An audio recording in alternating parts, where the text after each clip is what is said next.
कुमार कुणाल किशनगंज से हमारे साथ जुड़ रहे हैं। किशनगंज के क्षेत्र को पूरी चर्चा में, भले ही अभी जैसा हम यहां पर चर्चा कर रहे थे कि जातियों की बात नहीं हो रही है, लेकिन किशनगंज को लेकर एक क्षेत्र ऐसा हो जाता है जहां पर कम से कम उस कम्युनल पॉलिटिक्स की बात हो जाती है, उस पोलराइजेशन की बात हो जाती है, उस ओवैसी फैक्टर की बात हो जाती है। ग्राउंड पे है ये चीजें या आप नहीं महसूस कर रहे हैं? देखिए श्वेता, हम जहां खड़े हैं वो किशनगंज विधानसभा भी है। वैसे तो 6 विधानसभाएं लगभग ऐसी हैं जहां पर त्रिकोणीय बनाया है वैसी फैक्टर, अगर हम बात करें, क्योंकि ये पूरा जो है अभी जातीय समीकरण की बात हो रही थी वहां पर, लेकिन यहाँ पर धार्मिक समीकरण कुछ ज्यादा है। लेकिन त्रिकोणीय अगर हम देखें 20 सीटों पर सिर्फ AIMIM 243 में लड़ रही है, लेकिन 6 सीटें ऐसी हैं जहां पर वो फाइट में है। जहां हम खड़े हैं किशनगंज विधानसभा है, लोकसभा क्षेत्र भी किशनगंज है। और मजेदार बात यह है कि 2019 में एकमात्र किशनगंज लोकसभा क्षेत्र ऐसा था जहां पर 40 में से 1 सीट यूपीए को मिली थी, कांग्रेस के जीते थे यहाँ पर सांसद। लेकिन उसके बाद जब चुनाव हुआ तो कांग्रेस के जो सिटिंग विधायक महोदय थे जो कि सांसद बन गए, यहां से कांग्रेस अपनी सीट नहीं बचा पाई।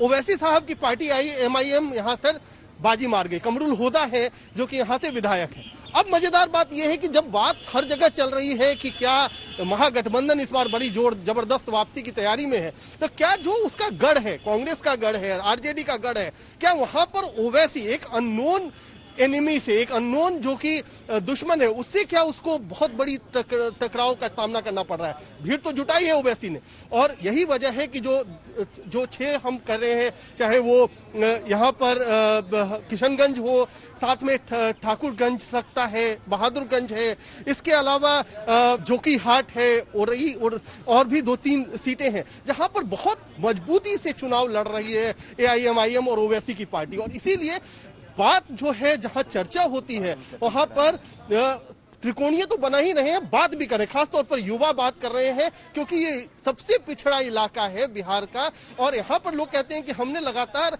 ऐसी पार्टियों को वोट तो दिया जो कि बीजेपी के खिलाफ नहीं है, लेकिन अभी तक वहां पर जो विकास होना चाहिए वो विकास नहीं हुआ है। तो बात यहाँ पर भी रोजगार की चल रही है, तमाम चीजें चल रही है, लेकिन जो ओवैसी साहब की पार्टी है उसने यहाँ पर खेल में एक रोचकता ला दिया है, यहाँ के पूरी लड़ाई को रोचक बना दिया है, एक नया एंगल दिया है। और शायद पिछली बार भी हालांकि वो लड़ रहे थे, लोकसभा चुनाव में भी किशनगंज में 3 लाख वोट से ज्यादा हासिल हुआ है, लेकिन फिर भी कांग्रेस एकमात्र सीट पूरे बिहार में अगर हम देखें तो एकमात्र सीट यूपीए को मिला, वो किशनगंज का मिला। तो इस बार क्या होता है, क्या खेल बिगड़ेगा? AIMIM के आने से ये जरूर बदला रोचक है, इसीलिए ओवैसी सिर्फ वोट काट रहे हैं।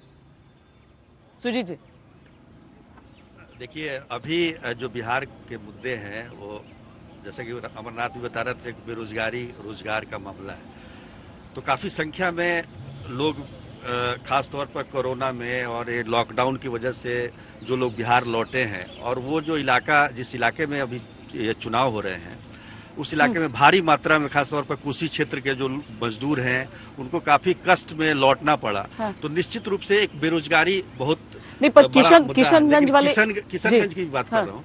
तो किशनगंज में हालांकि ओवैसी ने अपना खाता खोला है, उपचुनाव में वहां पर विधानसभा का चुनाव उनकी पार्टी ने जीता था, लेकिन मुझे नहीं लगता कि बहुत ज्यादा उनका प्रभाव पड़ेगा इस बार के चुनाव में, क्योंकि साफ तौर पर आमने सामने की लड़ाई है यहाँ, और उसमें अगर वो वोट का कितना उसमें काट पाते हैं ये देखना काफी दिलचस्प होगा, क्योंकि जो मुद्दे हैं बिहार के उसमें इस बार ओवैसी कहीं फिट नहीं बैठ रहे हैं। हाँ। और मुझे नहीं लगता कि बहुत ज्यादा वो नुकसान पहुंचा पाएंगे।